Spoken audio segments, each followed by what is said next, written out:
It's me. It's Carlton. And I'm here with my guys, Ian and Gary. Welcome to Media Lens. You know, I just can't say anything to that, really. Why? I just there's nothing to say to that. Don't give me that look. Like, you do realize the cameras are backwards, so you're just looking into the abyss, sir. Okay, sorry. Hi, guys. Welcome back to the Media Lens, with us being like goofballs per usual. Yes, but much needed. It's Yes. much needed. I'm not gonna lie to you. This week has been very stressful, Bro. and I just needed some good laughs. So this is perfect. This is great. It's been chaotic. Yes. Oh gosh.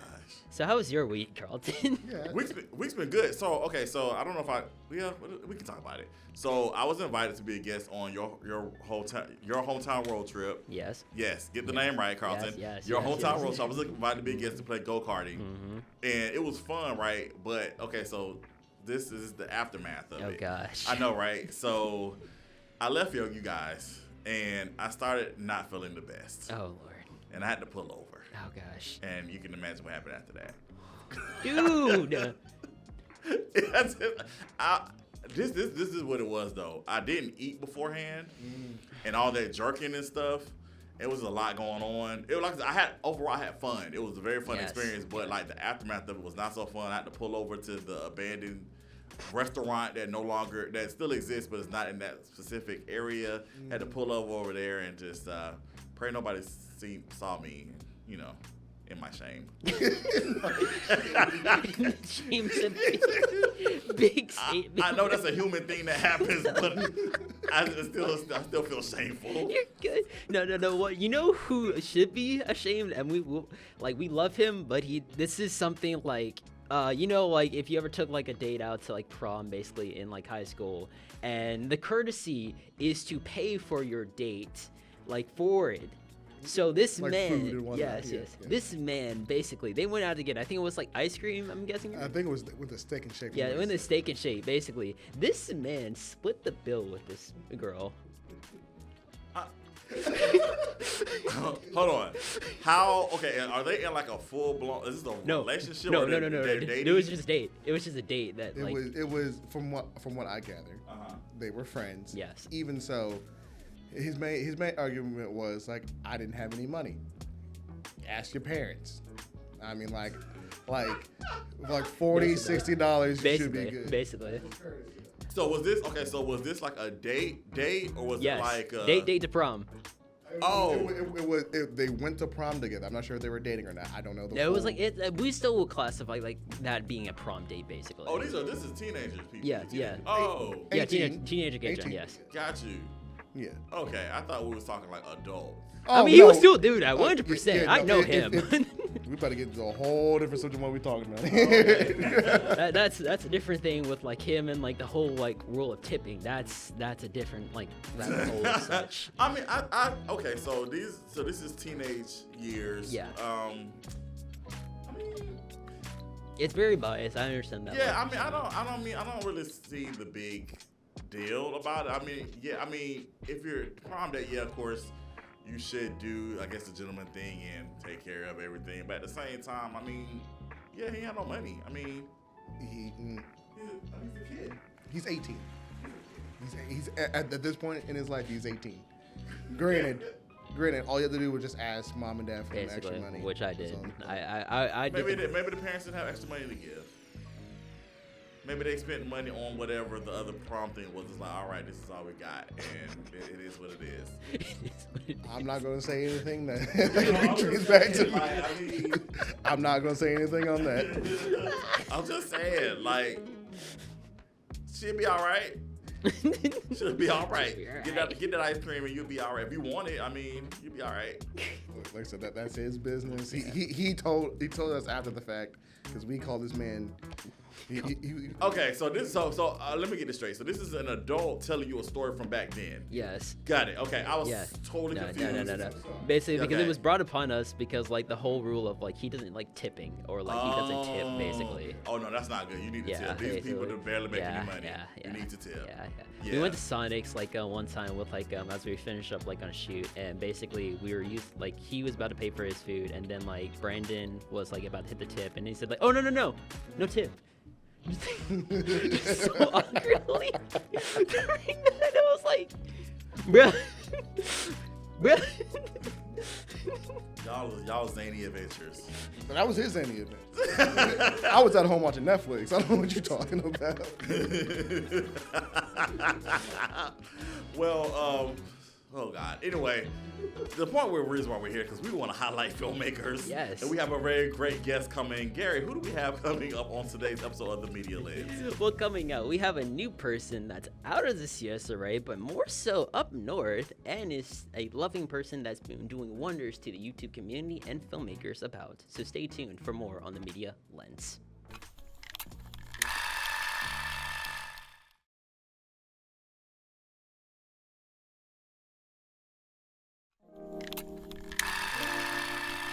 Hello, it's me again, the awkward person of this group, but it's okay. You see, I'm trying to do a chai shot right now, trying to interest us back in, but no, we're back with the boys who are being goofballs with this sound effects, but we also have another person joining us today. We have Emily from Chicago. Hi, Emily. Hello, thanks for having me. Of course. So Emily, tell us about who you are and what type of filmmaker you are as well. Well, obviously my name is Emily. I'm primarily based in Chicago, and type of filmmaker,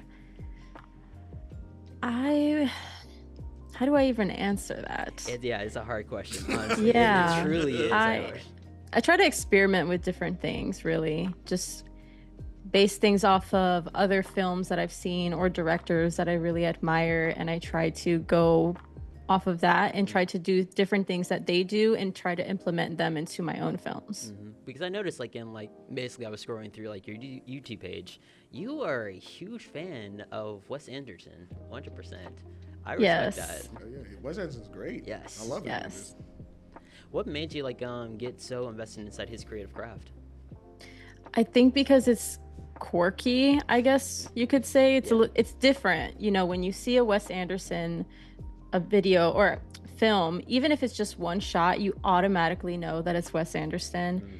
Versus sometimes you'll watch another film and you don't quite know exactly who filmed it right away. You know, it takes a little bit to really know who it is, or you don't really know. Yeah, same with Quentin Tarantino's Infamous, the foot Right. shots, basically. Yeah. Do you have any genres that you specifically like, or is it do you just like the whole film gambit? I can appreciate all, but there are some genres that I prefer over others, and I think my favorite one I would say are thrillers. Yeah. I love thinking and not knowing exactly what's going on, and where there's so many different layers to it. Yes. And every time you watch it, you see something different. Now- That's what I love. Now, what is your favorite thriller movie? If you don't mind me asking. Tough one. Yeah, that's hard. Or you I can give us a can't- top I don't three. know. You can give us a top three if that helps you. I'll say The Shining is definitely up there. Respect. There's a lot of layers to The Shining, and the way that it was shot. So one is the story, two, it's how it's shot. There's so much behind every scene and every piece of dialogue. Everything that's there's something behind it. Y'all are determined to give me nightmares. Dude, You guys are determined to give me nightmares. Carlton, just wake up. It's fine. It's Oh fine. my gosh. You're fine. Now, It's just- Emily, are you originally from Chicago? No, I actually grew up in Florida, That is a and huge then I jump. ran away. Oh. Oh. No, I didn't run away. I just Okay. Whoa. Okay. Whoa. No, I say that 'cause- First of all, I should be laughing. I was like, whoa, wait a minute. Whoa. I'm kidding. People always ask me, they're like, oh, did you run away? I'm like, no, I didn't run away. I just didn't want to live there. So I moved somewhere else that I felt embodied more of like who I was. And now I've been here for 10 years this year, so I really like it. I prefer this than Hey, it's nice 10-year there. anniversary too. That's what's up. Hmm. Have you? Okay, so I've been to Chicago a couple of times. The popcorn there. Oh my gosh. Yeah, I'm a foodie. I'm gonna ask about food.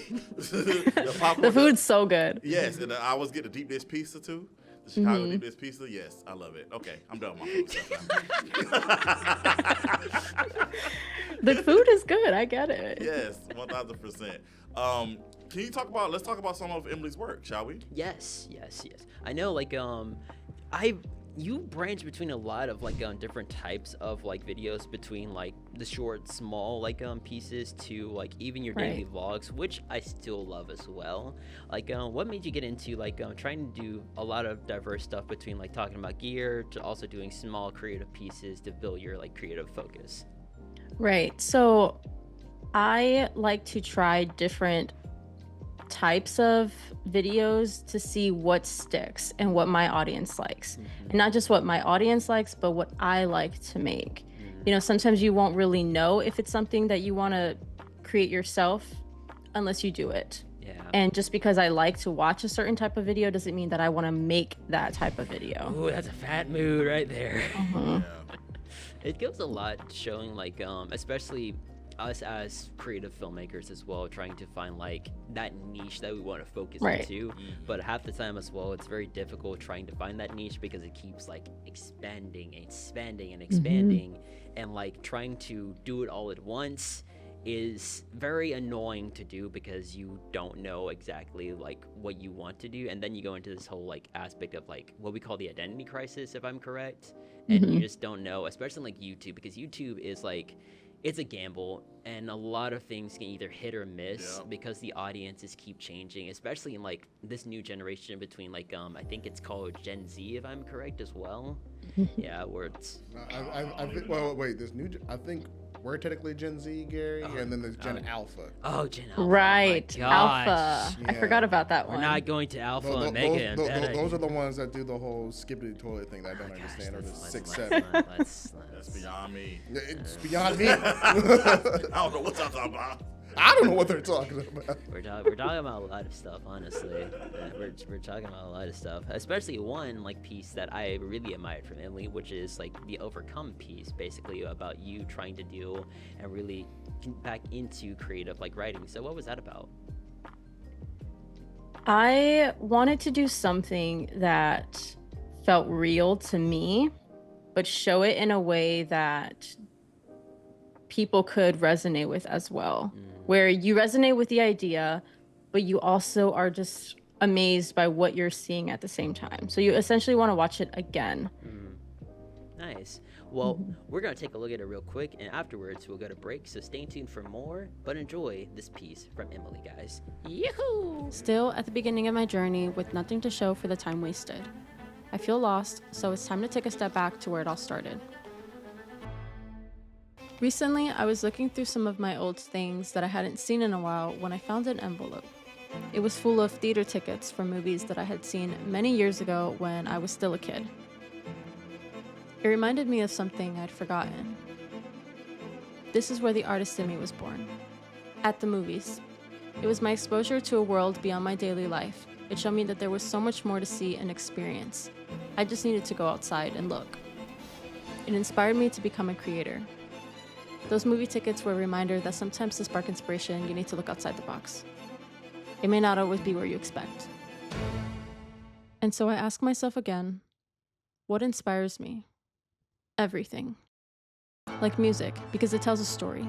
It makes you feel something that almost nothing else can. Every note carries with it a memory, an emotion. It is a universal art form that can add depth and meaning to any story. Or photography, because it has the ability to stop any point in time. Every emotion, every memory, and the story's true essence. The shapes, colors, and textures all come together to create a beautiful frame. An old but never forgotten memory. And the list goes on because inspiration is everywhere. The creative process is not linear. It's actually a bit more complicated than that. Some days your mind is racing with ideas. Other days you're staring aimlessly at the ceiling. You don't always feel inspired or motivated to create. And sometimes you know exactly what you're doing, and other times you don't. But that's all part of the process. The journey through the unknown, the not knowing when your next spark of inspiration will come. The waiting between the silence and your next masterpiece. That's where inspiration is born.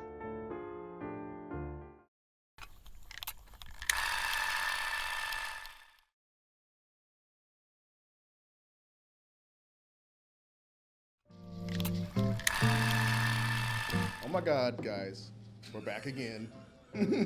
Brother, sister, everybody's saying.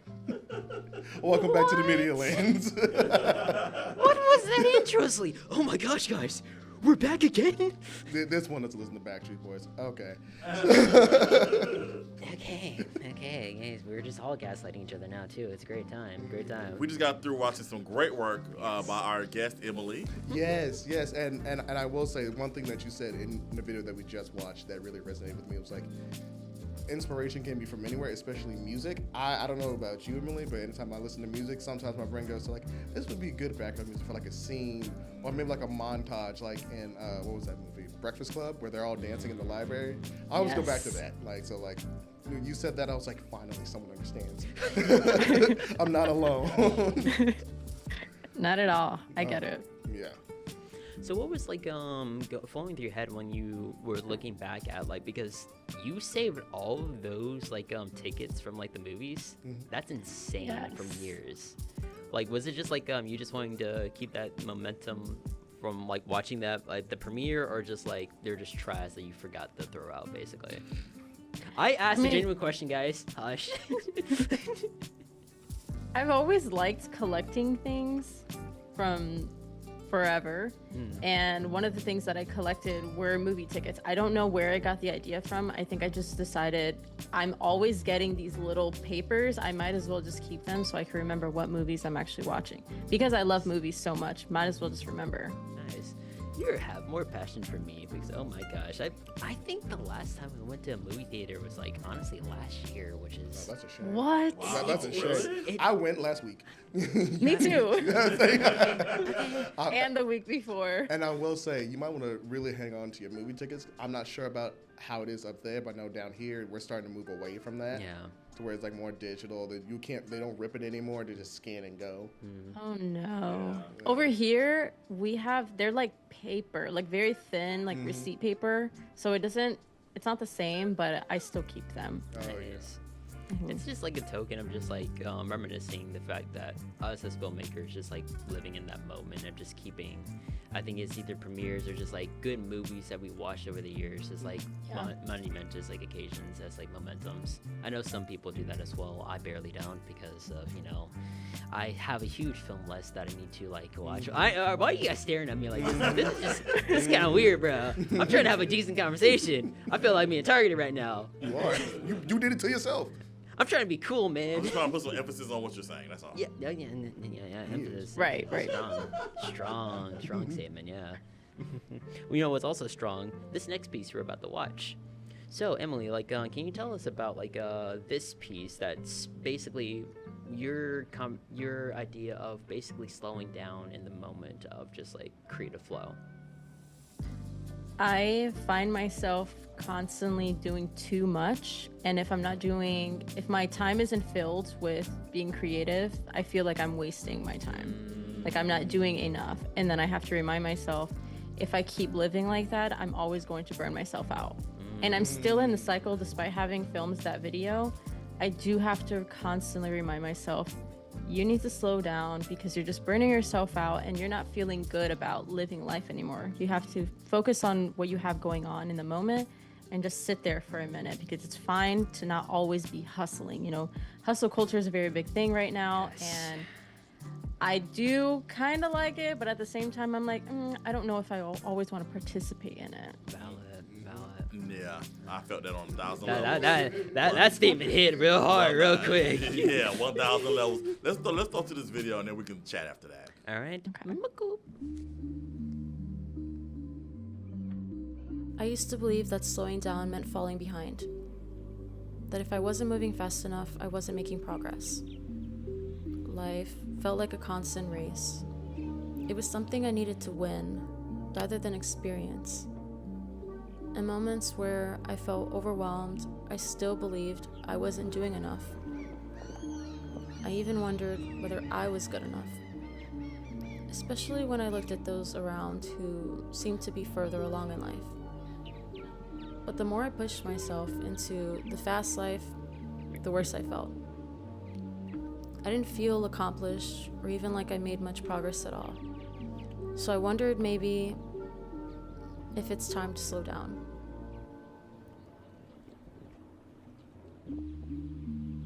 And allow myself a moment to breathe and be present, to not worry as much about where I am or where I'm going. It's okay to not have it all figured out. Truth is, no one actually does, even if they may seem like they do. It took me a long time to realize that everyone is on their own journey, and no one cares about how fast or slow you're going, or even what you're doing. So when life feels like it's too much, it's okay to slow down. And that hit way too hard on that last statement. I don't know. Oh Say, first of all, gosh. that water is beautiful. Yes. So pretty. What you're saying just hits on all levels. I relate to it so much. It was at the point in time where I was like filming every weekend. I felt like I had to just get it. I had to go get it. And it took a health scare for me to realize you need to slow down, brother. Yeah. You need to. I try to say brother and buddy at the same time. Brother, You need to slow down, buddy. Slow down, brother. Calm down, brother. But yeah, I definitely relate to what Yeah. you're saying. Like I said, and as creators, it can be hard because we do feel like we have to constantly create and constantly do. But yeah, you have to sometimes slow down and really appreciate life around you, and also appreciate what you have already accomplished Exactly. too. So yeah, I felt that on all levels for sure. Amazing piece, 100%. And like I love Thank like your script in it as well. Just each line really just like it leaves a major significance inside us all, because like it's something like we don't say out loud, but internally we say it all over and over again, because it's kind of like looking at an outsider's perspective on it is what triggers like us to look inside ourselves as well, basically. Yeah. So thank you for that. Yeah. And again, really, really heavy on the Wes Anderson kind of vibe with all these. I love it. Like the interesting, like all the interesting shots, like all the color and everything that you're getting. I was like, oh, it feels like I'm just watching Wes Anderson again. So I'm here for it. Like, Nice. Yeah, I love the little pops of color. Like I don't want to do too much, but I want to add it a little bit. Like my red socks with the blue, I thought was a really cool touch. Oh, I didn't know you actually did that. Smart. Yeah. The small details. Everything you see He is didn't notice. intentional. I did. Well, Emily, if people want to see more of your work, how can they do so? You can go to my YouTube channel at Dear Emily 1. Nice. Well, y'all be the one to check out all her work. We definitely appreciate you, Emily, for being here. Thank you again for all the great that you're doing, all the knowledge and all the gems that you have dropped today on the Media Lens. Thank you for having me. Of Appreciate it. course. Stay tuned for more, guys. We'll be right back after this break.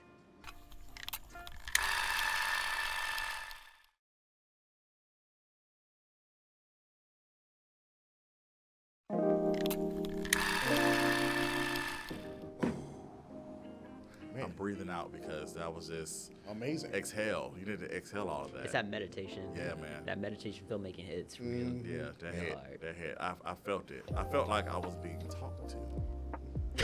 like you know how your parents like talk to you? Yes. Yeah. I felt yes. like I was being talked to. Which is a good thing though too. Yeah. Especially with like even coming from a far up north though too, like the impact we have with like various people, it's really, really wonders for the filmmaking community, especially out of the CSRA. Oh yeah. Yeah, for sure. That was dope. I really enjoyed that. So, I want all more right. of that. I want more. I know what I'm So doing. guys, definitely come in to the Yeah. Media Lens. We would love to hear your stories, Please. your Yes. impact, and your passion for filmmaking. Absolutely. Same with ours as well. Hey. And maybe bring an air horn. I don't know. We're not bringing an air horn. Or we can make one. And with that, we close out. Stay tuned for more, guys. See ya.